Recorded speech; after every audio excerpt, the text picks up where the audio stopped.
বরকে ছাড়াই সিঙ্গেলদের মতো সেজে গুজে চলে আসছি মেলায় ঘুরতে, বাট একটু পরে তার কাছে এভাবে ধরা পড়ে গেলাম। আমার হাজব্যান্ড এখন বাসায় নাই, কাজে একটু বাহিরে বের হয়েছে। আর আজকে যেহেতু রাজশাহীতে মেলা হচ্ছে, তাই সুন্দর একটা ড্রেস বের করে ফেললাম। সুন্দর করে সেজে গুজে আমি একদম রেডি, আজকে যাব মেলায় ঘুরতে। বিয়ের পর থেকে সবসময় তো যে কোনো জায়গায় ঘুরতে গেলে হাজব্যান্ডের সাথেই যাওয়া হয়, এই প্রথমবার ভাবতেছি ওকে ছাড়াই যাব।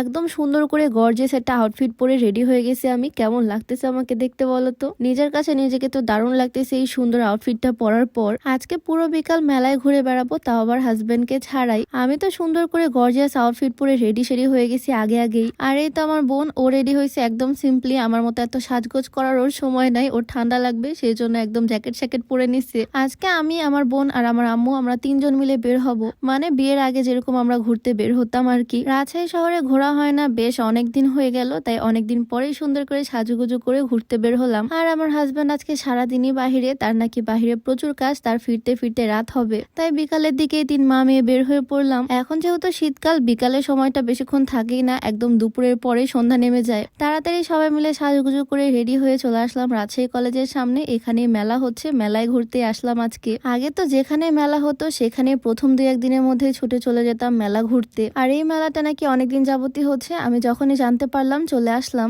কিন্তু একই কাণ্ড দেখো, কিছুক্ষণ ঘোরার পরেই দেখি আমার হাজবেন্ড আমাকে ফোন দিল, বলল তুমি এখানে কি করো? প্রথমে তো আমি পুরাই অবাক, পরে দেখি ও একদম গেটের সামনে এসে দাঁড়ায় আছে। কি একটা অবস্থা বলো, ভাবছিলাম একটু একা একা ঘুরে বেড়াবো, বাট সে এসে এখানে হাজির। এখন আর কি সবাই মিলেই ঘুরবো।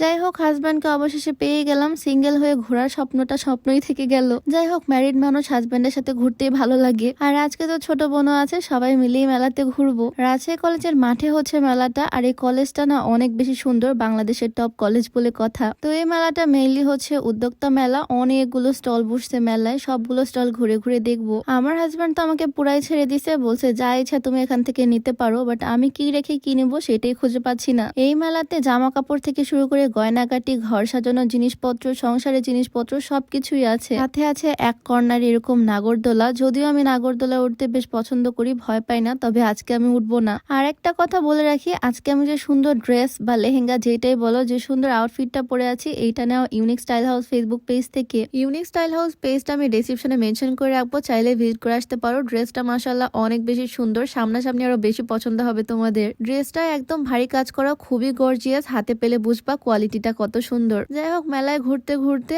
আমার এই নারিকেলের মালাই দিয়ে তৈরি মগটা অনেক পছন্দ হলো, যেটা দাম ছিল 100 টাকা, ওইটা নিয়ে নিলাম। দেন একটা ছোট্ট ব্যাংক নিয়ে নিছি। ঘুরতে ঘুরতে দেখতেছি আরো কিছু নেওয়া যায় কিনা। এখানে ব্রোচ অর্নামেন্টস এর দাম 50 টাকা 30 টাকা এরকম ছিল, চুরির দামও ছিল 100-120 এইরকম। মানে সবকিছুরই দাম কম, বাট আমার মনে হয় না এগুলো রং থাকবে। তারপরও যেহেতু দাম কম, তাই সব দোকান ঘুরে ঘুরে আমার পছন্দের কিছু জিনিস কিনলাম। আর মেলায় এসে আমার অনেক ভালোবাসার মানুষের সাথেও দেখা হয়েছে, সবার ক্লিপ অ্যাড করতে পারিনি যদিও। স্টাইল করে গর্জিয়াস ড্রেস তো পরে আসছি, বাট ঠান্ডাও লেগে গেছে, তাই আম্মুর কাছ থেকে চাদর নিয়ে নিছি। আর এর মাঝখানে ঘটে গেছে আরেকটা হৃদয় বিদারক ঘটনা, আমার হাজবেন্ডের প্যান্ট ছিঁড়ে গেছে মেলার মধ্যে। তাই মেলার বাহিরে আমি বসে বসে ওয়েট করতেছি। ওয়েট করতে করতে প্রায় সন্ধ্যা, ও গেছে প্যান্ট কিনতে। নতুন প্যান্ট কিনে প্যান্ট চেঞ্জ করে একদম আসবে আমাদের সাথে জয়েন করবে। এদিকে সন্ধ্যা লেগে গেছে, আমরা ওয়েট করতেছি ওর জন্য। আর প্রায় 1 ঘন্টা পর ও ব্যাক করলো, এতগুলো শপিং করে গেছে একটা প্যান্ট কিনতে, আরো কি কি কিনে নিয়ে চলে আসছে। এদিকে সন্ধ্যা তো হয়ে গেছে, আন্টি আপন সবাই চলে আসছে, তাই সবাই মিলে এখন যাচ্ছি কোন একটা রেস্টুরেন্টে। সন্ধ্যায় কিছু খাওয়া দাওয়া করে তারপরে বাসায় ফিরবো, তাই আমরা চলে আসলাম মহিলা কলেজের সামনে অরোরা 4-এ। সন্ধ্যায় এখান থেকে কিছু নাস্তা করলাম সবাই মিলে। তো আজকের বিকালটা বেশ ভালো কাটলো সবাই মিলে। ভিডিওটা এখানেই শেষ করছি,